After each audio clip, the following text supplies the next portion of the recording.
Yes, guys, it's that time once again for some nostalgia-ween. Straight from the Nostalgia Critic, of course. Yes, and of course with me, doing reaction videos to anything Nostalgia Critic, well yes, and now that we've arrived on this month, of course, reacting to something nostalgia-ween.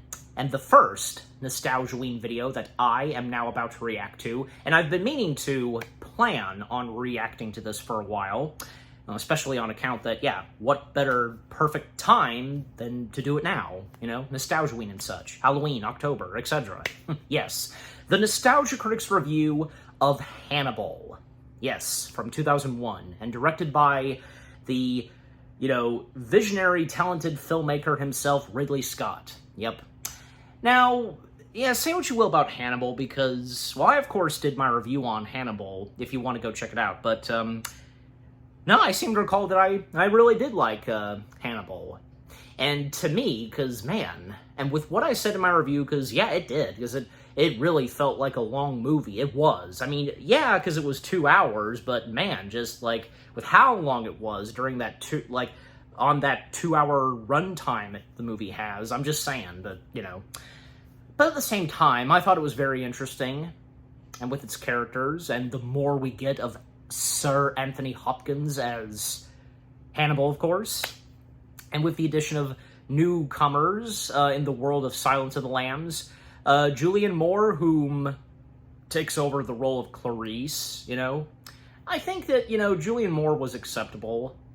Because, I mean, it's like, I don't know. I feel like maybe almost like Julianne Moore and Jodie Foster, especially on account that they played the same character, each of them, almost looking identical, wouldn't you think so? And I would probably view Clarice in the first movie, Silence of the Lambs, of course, as being a younger Clarice. And in the case of Clarice, in the time and setting of Hannibal, Julianne Moore, a slightly older Clarice. Does that sound right? Just make sense? I think so. And also Gary Oldman, because his character and appearance in Hannibal, wow, And, I think that with Ridley Scott's direction, I mean, come on, it's not Ridley Scott's fault that the movie didn't sadly do that good. And, I think it's really interesting to see that, he stepped in his way into the world of Silence of the Lambs, directing his own piece of Silence of the Lambs material. Yeah. And, besides, stuff like that from the world of Silence of the Lambs is something right up Scott's alley. Just saying. Not to mention that, as you know, Hannibal coming out in 2001, and it came out in the month of February, I think, yeah, just 1 week after I was born. That's something. But, yeah. But overall, because I really liked Hannibal for what it is, and with what I said in my review, again, if you want to go check it out, but yeah. And I'll go ahead and say this, as I sometimes do, as I sometimes point out, I should say. I technically have seen this before, but I don't think I've really, but I don't think all the way entirely, from beginning to end. I have watched this all the way through or something. Maybe I did, but it's been so long, I can't remember. And hey, that's for the best, because now here I am about to do my reaction to it.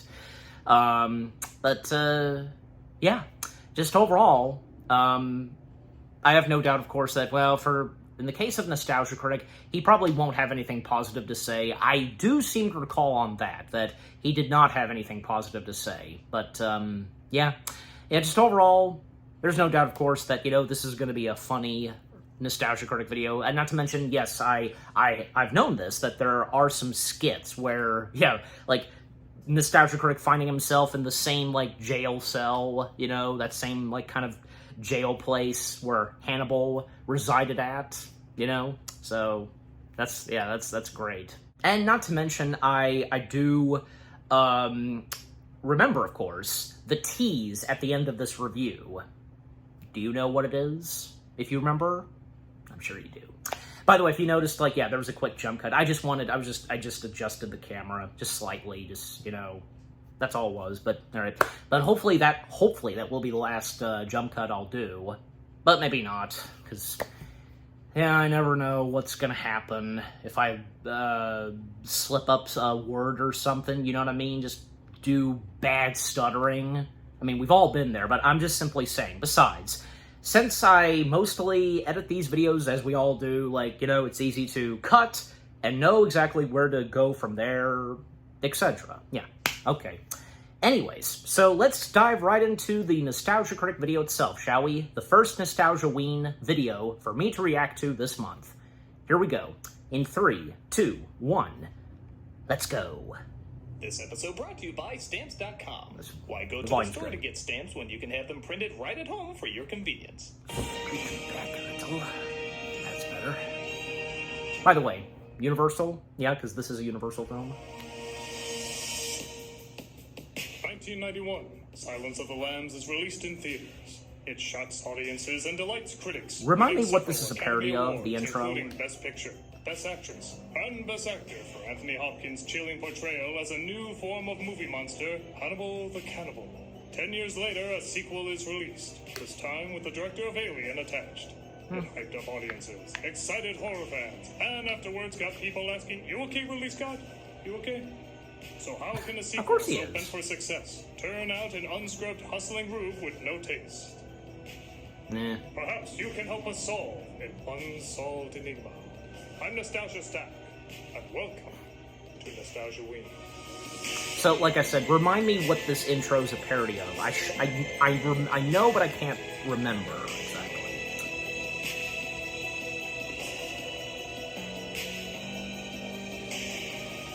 Never fails every year, because always doing something new with their intros.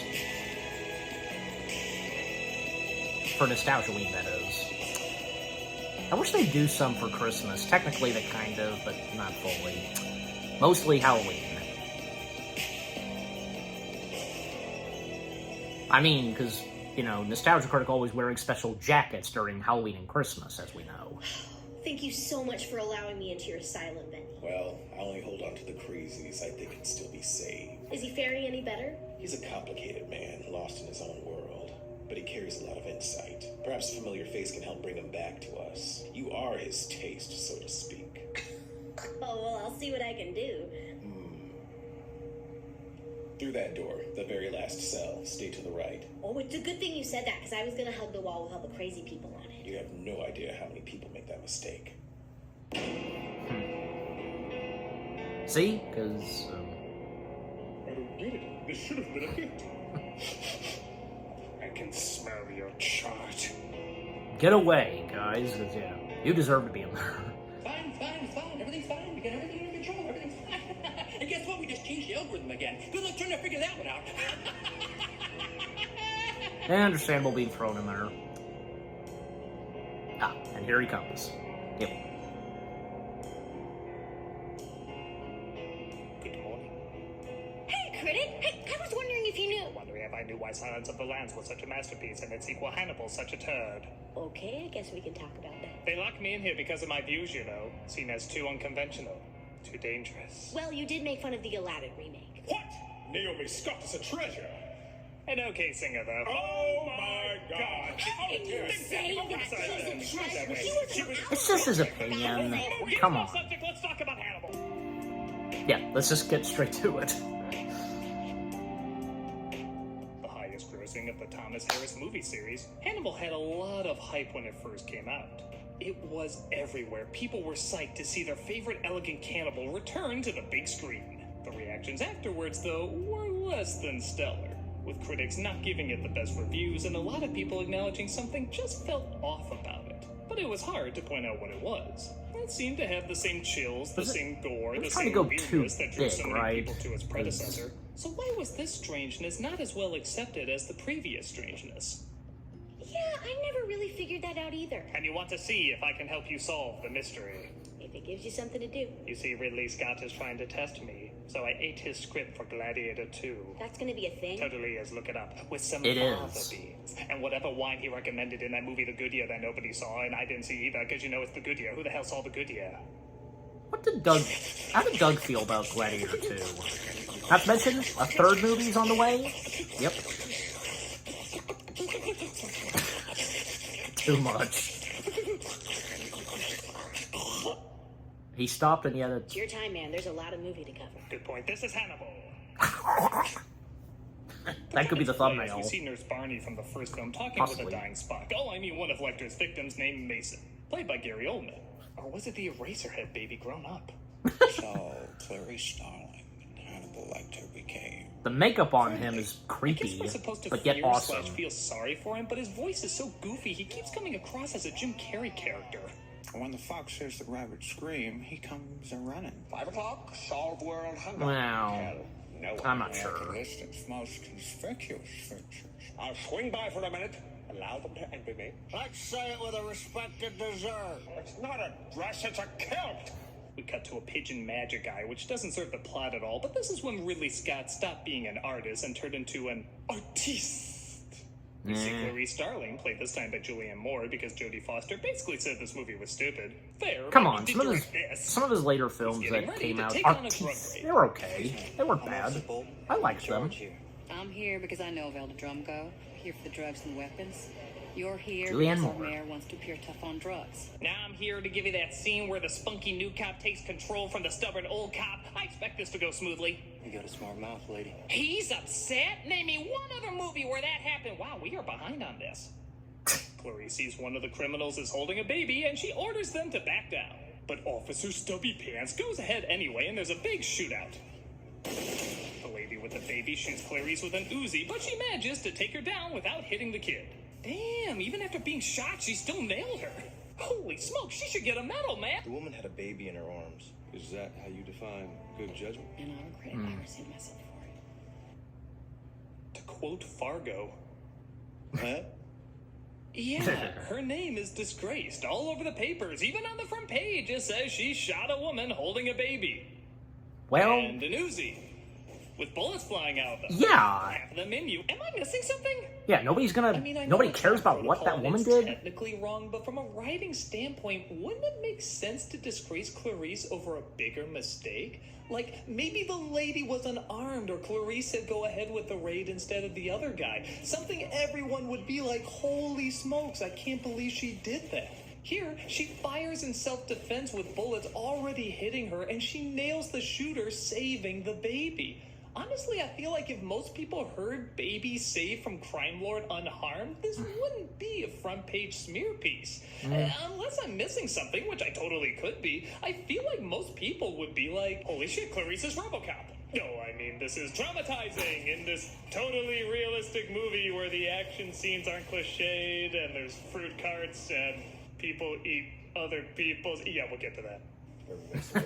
Lecter's fourth He found that funny back then. She's demoted to Done. dropping by Larry King's house as he says he has new information about finding Lecter. No, I thank By the way, God rest in peace, Ray Liotta. It was my salvation. I always wanted to look like the Crypt Keeper microwaved into a gelfling. No, we met conventional. Now, the Discovered that Crypt Lecter Keeper got I can Mason see. drugged off his ass and convinced him to cut off his own face and feed it to the dogs. That old trick. Isn't it funny? You can look at my face, but you shied. One of his eyes, like, man, just amazing. Now let's never bring this up in the movie again. What faith even are you? Who cares? Clarice looks over old footage of Lecter attacking a nurse. It's actually one of the few chilling moments in the movie. That is, until this silliness. Yeah, that's a lion sound effect you heard there. You see, we can't put together that he's a predator, so that helps us dumb moviegoers put the pieces together. Why don't you just put him in the MGM logo to make it even more obvious? I'm guessing Clarice interviews probably Barney, who feels he might still have the Clarice session just tapes that thought were of that in recorded her- of her and in her Hannibal mind. talking, possibly helping her figure out where he is. These are valuable. By the way, I hear you got a soft spot for lambs. Oh no, you're gonna kill the lambs! Oh, boo! Pansy. She looks over the pictures from the first film, because what psycho photographer would snap shots like these? As we see, Hannibal, played by Anthony Hopkins, is in Florence trying to get a job at an art museum. Oh, yeah, you can totally smoke around the ancient relics. We Italians care so little about preserving art. what's the smoke gonna do anyways? Like, This is Inspector Pazzi, played by Giancarlo Giannini, who's inspecting the disappearance say of that his 10 times predecessor. fast. Now, in the book, Lecter got plastic surgery so no one would recognize him. Thankfully, in the movie, Florence is just full of idiots. You were on the Amasa case, I'm sure I read. Yes, that's right. This is much less grand a case, I would think. So while the big draw in this movie is obviously supposed to be Hannibal and Clarice, honestly, these two kinda had better chemistry. Lecter's ability to push his buttons while playing naive works wonderfully with the inspector's shaky nerves and grouchy demeanor. Both try to play each other and always give the impression they know far less than they really do. Your ancestor was hanged, writhing and kicking alongside the Archbishop. Were you unfairly dismissed from the grand case, or did you deserve it? Is that the inventory? Yes, I see it. of course. I know it's gonna sound strange, but if you replace Clarice's drama and egg drop soup Muppet subplot with only these two, the movie probably would have been more interesting. But he still has the hots for Clarice, as he sends her a letter saying he misses the good old days. Dear Clarice, What's up? I have followed with enthusiasm the course of your disgrace and public shaming. My own never bothered me. She's also so wrapped up in his words, she's missing that her lab is on fire. Pinky, I told you not to light the gerbil sacrifice yet. No! Sorry, Bray. Well, She notices the letter has a certain fragrance, so she takes it to an expert to see if it her can lab's be not narrowed down. on flames, it's just... Yep, he definitely farted on it. You'd almost certainly find it somewhere in Paris, Rome, Amsterdam. I'm sorry, I can't understand you unless you use a bell. The inspector does some research and finds Lecter on the FBI's 10 most wanted list. Well, we know this was shot before September. He also discovers there's a massive reward from Humpty Dumpty to bring him in alive. Meanwhile, Ray Liotta plays a pervy assistant DA who's interested in getting Lecter and looking at post-it-covered boobies. If you work with me, then your so-called career here might improve. All I have to do is draw a line through your name rather than under it. He'll get out of this fine. I don't know. Why does this feel forced? I mean, the first movie had hints that being a woman in the FBI was rough, but this feels... Like it's bashing you over the head with it? In the original, it was subtle. You could watch it and almost not even notice it. There's a sense that people don't take her seriously, but it's never flat out said. Here, it's flat out said, because everything is so over the top. I told you to go home to your wife. That was wrong. This town is full of corn-pone country pussy. That's what made the original more scary. Even though it discussed weird things, it did so in a realistic way. A way that showed you the ugliness of the world rather than advertise it. It's the difference between a friend telling you about a good car and a salesman telling you about a good car. You feel the manipulation, and it's hugely distracting. But quid pro quo, Hypa, quid pro quo. Okay, what do you want? What do you think I want? I don't know. Why don't you know? You're not gonna tell me? Would you like it if I told you? I don't know. You don't know what quid pro quo means, do you? Of course I do. A British sport. Oh, Critic. I just want to look smart! The inspector finds out he can get an advance on Lecter's reward if he supplies a fingerprint. So he drops by Lecter's home. Dr. Fell. I'm in one of these suitcases, figure out which one. Snap. I enjoy taking random pictures for no reason. In 15 years, that's going to be a big thing. Yeah, I've kind of been there Fancy too, of the taking random Nazi pics. family, I think. Haven't we all? Oh, I'm gonna ride that symbolic horse to the races.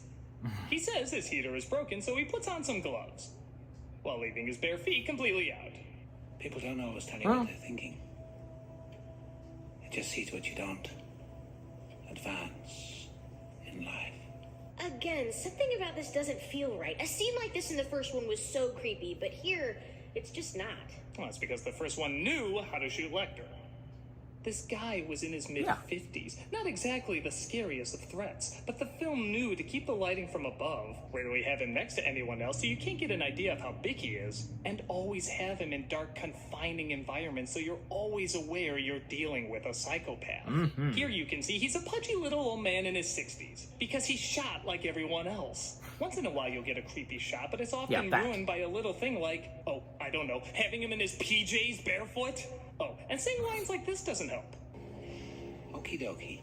The horrifying call of the cartoon plumber! Okie dokie. The inspector hires a thief to track down Lecter to get we know, of course, that even by this movie, he's still threatening and in this film or my next. Yes, Gladiator. And that one movie that has Morgan Freeman, Gene Hackman.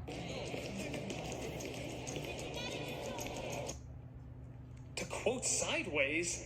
Are you chewing gum?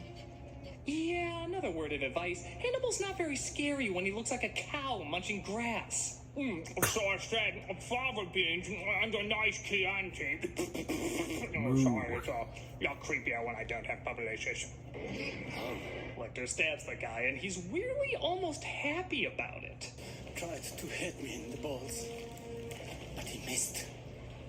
It's funny if you think about it. I mean, I'm not thinking about it. I'm dying in agonizing pain, but you can think about it. Let me help you. No, don't. You're a weird guy, and I hope to forget you quickly. You know, things weren't goofy enough. This shit up, but what the hell? Ah, yes, the opera. More scenes need to end with a goblin shitting. No, he's just in position, because he's a gargoyle, you know? The inspector sees Hannibal at the opera and introduces him to his wife. This is Dr. Fell, Mom. That's weird. He bit my hand.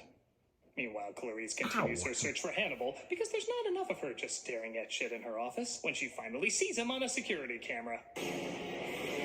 Stupid frame rate away! She calls Potsy's department where she got the footage. FBI, I'm not here. Potsy. I'm not here. You're trying to catch him yourself, aren't you? He killed 3 policemen. He will kill you, too. He'll be fine. You know, the style is less American Silence of the Lambs and more Italian The Crow. Which wouldn't be too bad if it had more interesting stuff to say. Because of his betrayal of the Emperor's trust, he died by hanging. It includes the death by hanging of Judas. Make Pierre de Lavinia now in hell, avarice, hanging, self-destruction. Make my own home be my gallows. Yeah, the metaphors in this movie is, for lack of a better word, stupid. In the original, the lambs reflected Clarice's need for purpose, to save what's already been destined to be slaughtered. Here, Schmuck, who's obviously gonna die, is gonna die. Inferno, Pierre de Lavinia's body hangs from a bleeding tree. Observe this piece called the blatant symbolism. Notice the blatant symbolism. Speak in strained hisses and coughing sibilants as though he is hanging still. I'm talking about you, Potsy. You're gonna die. I'm giving very You're gonna serious die. thought to eating your wife. You know, nobody does flour or candies anymore. He ties him up and invites him to hang around, so to speak. Okie dokie, here we go. Sorry, tried to turn that into a thing. I really think it's gonna be the next Jar Jar Howard. But Clarice calls the inspector and Hannibal answers. Is this Clarice? Oh, hello, Clarice. Do you know how many people are gonna think this line is from the first film? Is he dead? Unfortunately, you've caught me at an awkward moment. Making the movie Hannibal. He hangs up and drags the inspector to the window. Not sure how nobody notices that. Yeah, the European. Why risk a faux pas? And he cuts him open, throwing him over the balcony.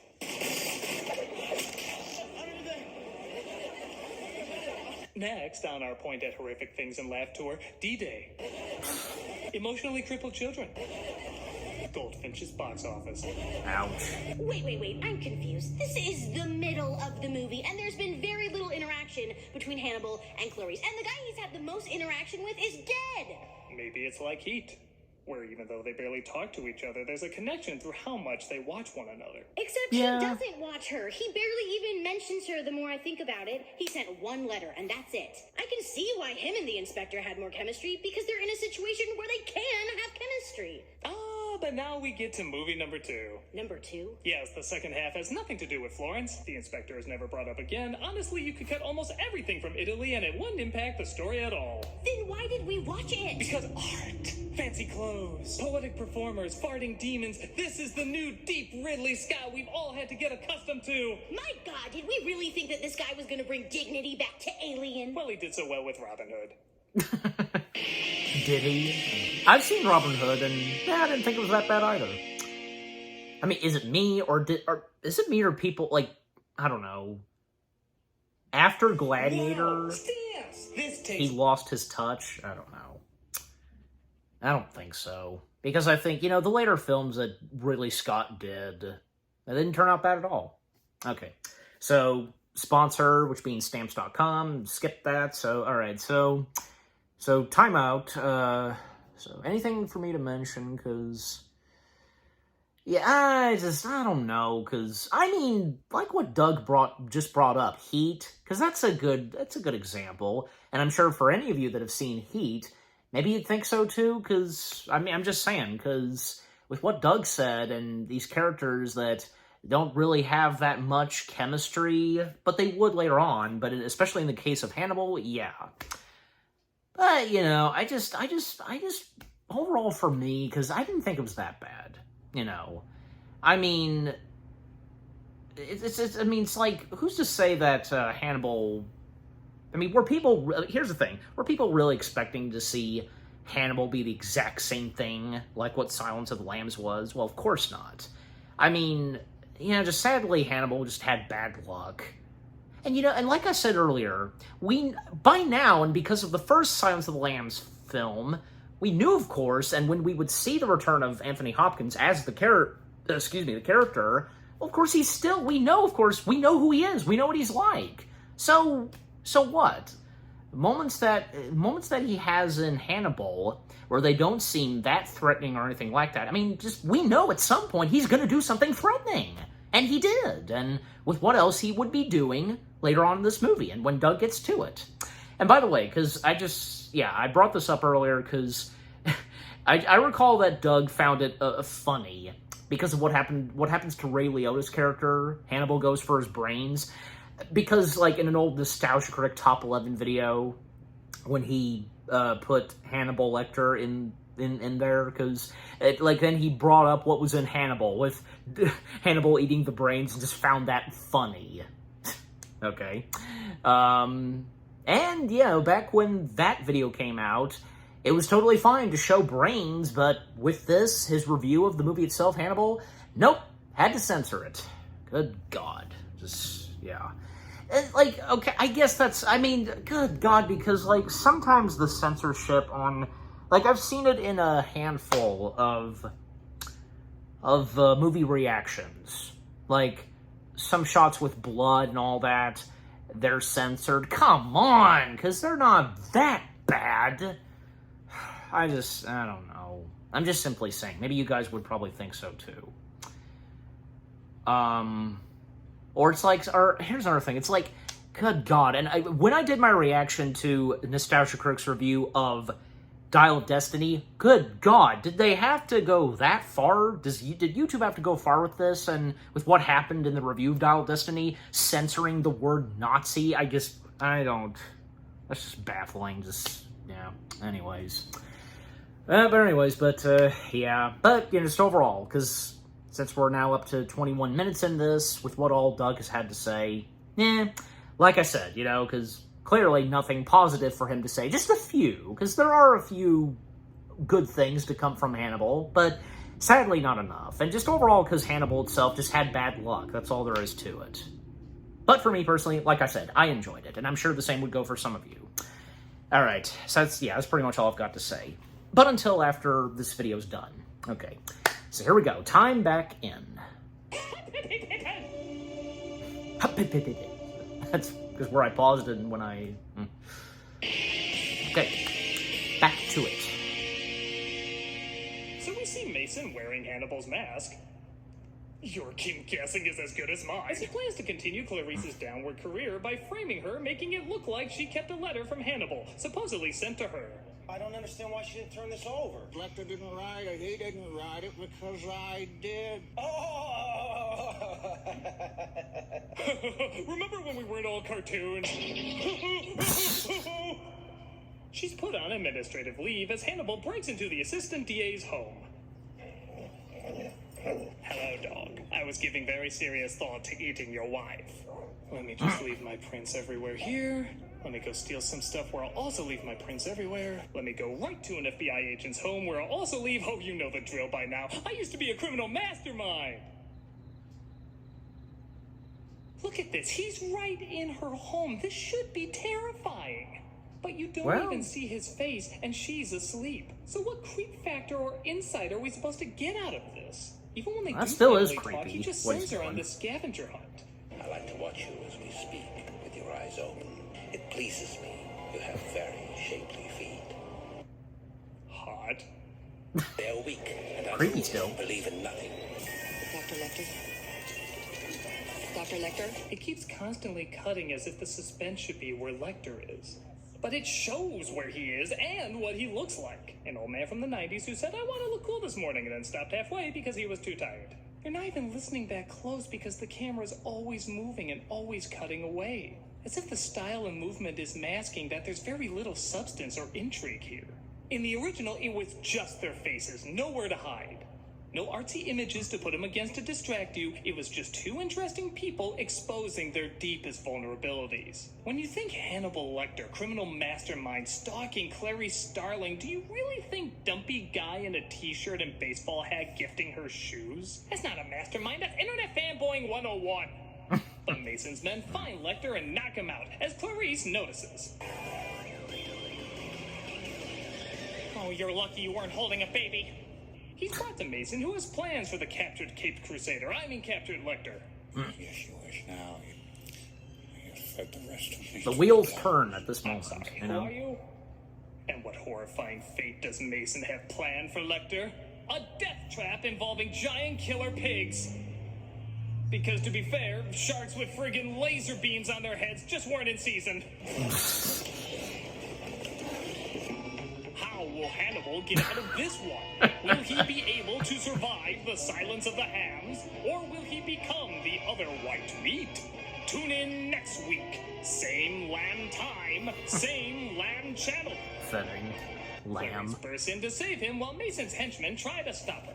Better hurry. This might go faster if you hand me the knife. Yeah, give the cannibal serial killer the knife. That can't backfire. She gets shot, but Hannibal escapes and convinces Mason's assistant Cordell to toss him in. Because he bossed him around in 2 brief scenes. You probably don't even remember seeing them. I'm sure the mime symbolically represented his pain and you just weren't artsy enough to see it. Hey, Cordell, why didn't you push him in? You can always say it was me. Yeah, that's legit funny. Mason is troughed off while Lecter carries Clarice to the assistant DA's Who says Hannibal house can't where the have a assistant DA shows amusing up. moment? That's lucky. Good, you brought the wine. Well, I was gonna bring my select honey, but... Clarice wakes up in an evening gown, which I'm not sure what's funnier to imagine, Hannibal buying that dress or getting it on her while she's passed out. Come on, fit into that size 6 my ass. As he notices, she's using the phone to call the police, and he checks his watch. Yes, I have time to win her over in 10 minutes. Or whatever nonsensical bullshit I had planned for tonight. Clarice is super drugged and sees the assistant DA is drugged too, leading to a super gory, super bloody, super over-the-top scene. Nope, you can't show that on YouTube unless you want to be demonetized. Oh, come on! Nope, anything too adult is unsuitable for all advertisers. By the way, Screw that reminds you. me, we're starting a new rule. Anything made for kids will no longer have ads. Wait, so to make money, you have to create kid-friendly videos that aren't for kids at all. You're welcome! That doesn't make a heap of That's what sense. happens. It's like the most famous scene in the movie. I have an idea. What? 10 minutes later. Brain food! You want some more, assistant DA? You know what they say, you are what you eat. Well, that gives us a good idea. I guess. You're silly. Honestly, not silly enough, but it's all we can get away with for now. It's a pretty silly scene, but I give credit, it does stand out in an otherwise pretty dull flick. Afterwards, Clarice tries to attack Lecter in the kitchen, but he restrains her via fridge ponytail cuff as he offers himself to her, but she refuses. Would you ever say to me, stop? If you loved me, stop. Not 1,000 years. I guess I should be interested, but honestly, I'm just wondering if the Vegetarian Times book was intentional or not. It wouldn't be the first time in this movie I couldn't tell if a scene was meant to get a laugh. She handcuffs You're herself really to gonna- Lecter, and he threatens to cut off the fat, so to speak. Above or below the wrist. I just got done shooting Titus, where I both cook people and lose a hand. I'm gonna have the weirdest typecasting. This is really gonna hurt. So Hannibal cuts off his own hand to escape, but they don't show it that way. They tried to do this fake out like he cut her hand off and she screams. But afterwards, when you find out, that of course begs the question, why the hell did she scream then? I'm just recreating a man who says he feels the same sounded pain as his gruesome, pregnant yeah. wife. Looks pretty stupid, huh? Oh, you have morning sickness? You have balls! So the police arrive and notify all the airports to keep a lookout for a world-famous cannibal with one hand, or he gets on a plane with no problem. Again, before September. What's that? Can I have some? You're a very unusual boy, aren't you? Well, I did get in trouble for sauteing my little sister. He feeds him a bit of Ray Liotta's brain. Oh, that must be why he did the identical. And the movie ends on that weak-ass note.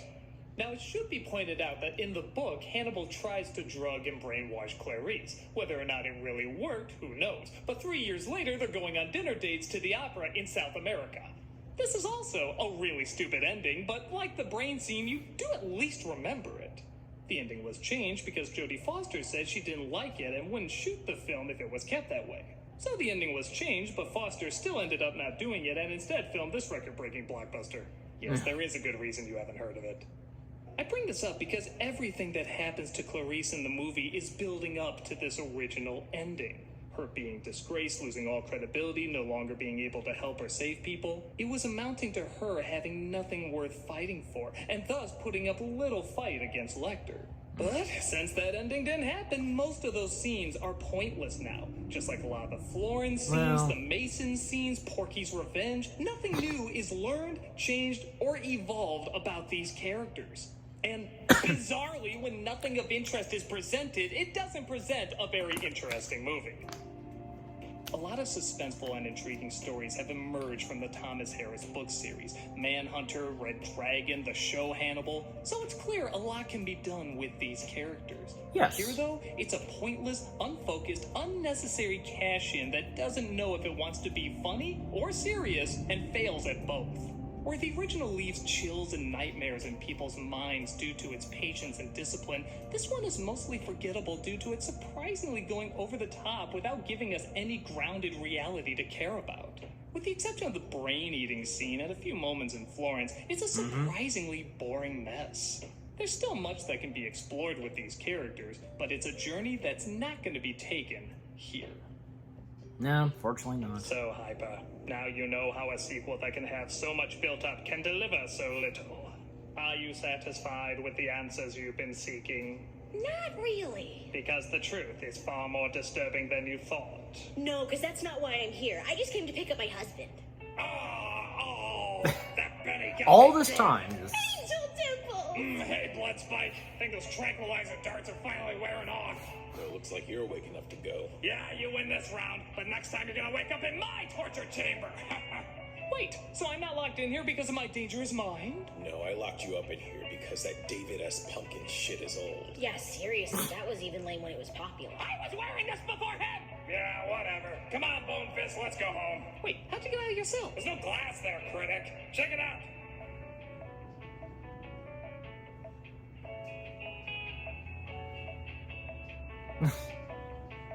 Oh, I see. You're using a deceptive mind game to make me perceive what wasn't there. No, you're just a dumbass. Yeah, pretty much. Why do you keep everyone else in their cells? Wait, there's no glass? I gotta get back to work! It's all good, dog. You good. It's all good. You good. Well, That's why. Maybe there's something to be said about combining extremes with subtlety. I'm the Nostalgia Critic, and hopefully next week we'll review something not quite so in your face.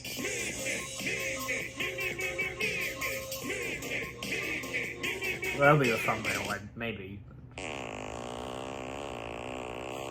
Again, that's not what it was. It was. Okie dokie. Okie dokie. Okay.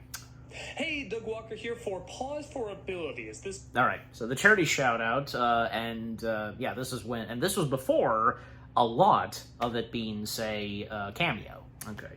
And where we see Doug on camera. Alright, so... Whew. That was the Nostalgia Critics review of Hannibal. Yeah, again, it's a shame that Hannibal itself, in a whole, it just had bad luck.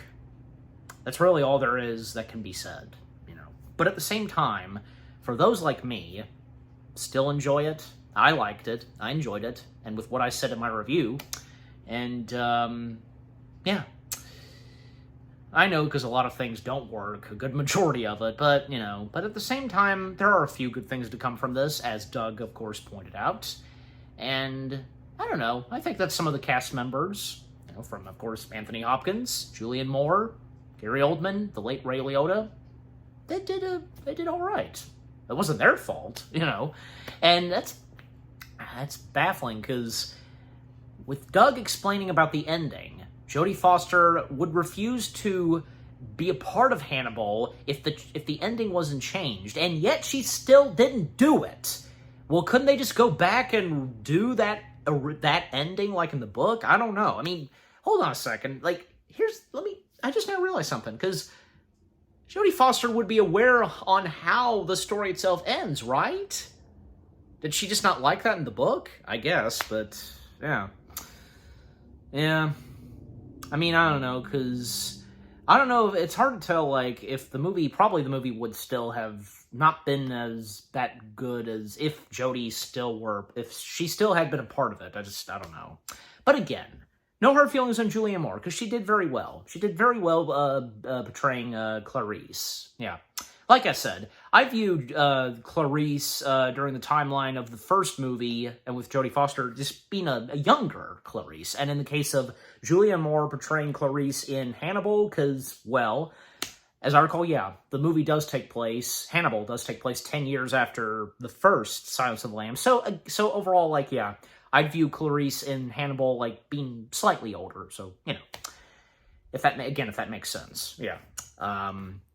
But yeah, and all the other things that were pointed out, just, yeah, but still. And just despite all that, you know, I don't think it's that bad, you know, for what it is. But anyways, yeah, that's pretty much all I've really got to say, but yeah. But just overall, you know, the review itself, of course it was entertaining and funny, and yeah, because the things that Doug pointed out as the nostalgia critic, understandable, yeah. But, you know, at the same time, and with how I feel about it, just, hey, I'm entitled to my opinion how I feel about the movie itself. And the same goes for you, any movie in general. And with what Doug says.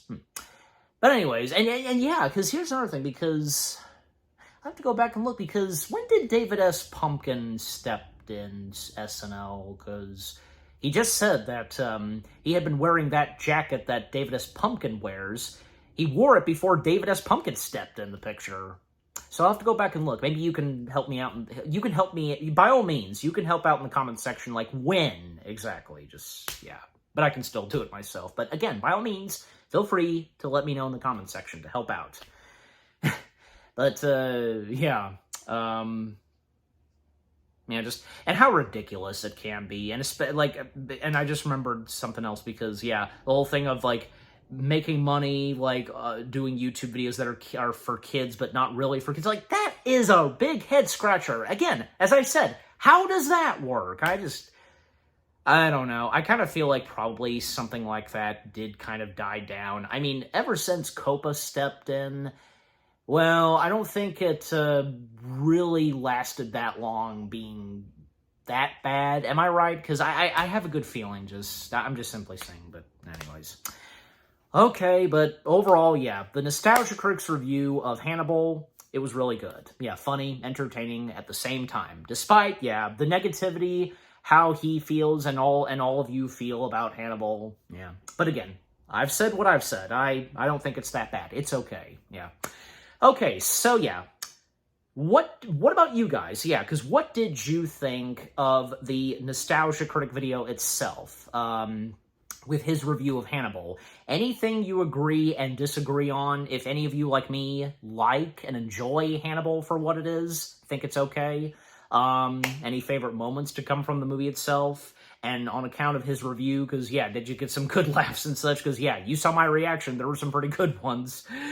Because it never fails with Doug, as the Nostalgia Critic, coming up with jokes like, it reminds him of this and that, and so on.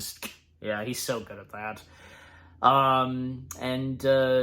Yeah, and with the skits that came from this review, yeah, and and also, like, yeah, here's another thing. I meant to mention this, because not long after Hannibal came out, something else good would come along the way, where we would once again see Anthony Hopkins as Hannibal Lecter once more, which of course being Red Dragon. Now that turned out really good, yeah. And that would mark the last time that Anthony Hopkins would play Hannibal Lecter in Red Dragon. And Red Dragon basically being a prequel, and right before the events of Silence of the Lambs. If you've seen the movie and you know how it ends, yeah, it ends off right before Lecter is soon to meet Clarice. Yeah, that. But yeah, and that's the thing, because now it leads me to saying this and asking you guys, because which is your favorite of the Silence of the Lamb, series of movies and such? I'm sure for a lot of you it would be the first, but I'm sure for some of you, you liked Hannibal, and also Red Dragon, that was good too, and the other one that, Manhunter, yes, Manhunter, that came out in the 80s, where in that one, because we had Brian Cox portraying Lecter, he was, in fact, the first actor to portray Lecter. And if you checked out any of the other later Hannibal, Silence of the Lamb materials that came out, and just like what Doug pointed out, yeah. But anyways, yeah. But just overall, what did you think of the Nostalgia Critic video itself, with what all I've had to say, my reaction to it, and yeah, what did you think of my reaction to the Nostalgia Critic video itself, of his review of Hannibal? Leave comments, and give this reaction video a like, as always. And so, guys, with all that being said, thank you very much for watching. I hope you guys enjoyed my reaction to the Nostalgia Critic video of his review of Hannibal. More reaction videos are coming your way. They're going to be awesome. Keep looking forward. And I will see you guys in the next video / reaction. Take care, and reacting to Nostalgia-ween videos has just begun. Peace out. Had to end it off with doing that, of course.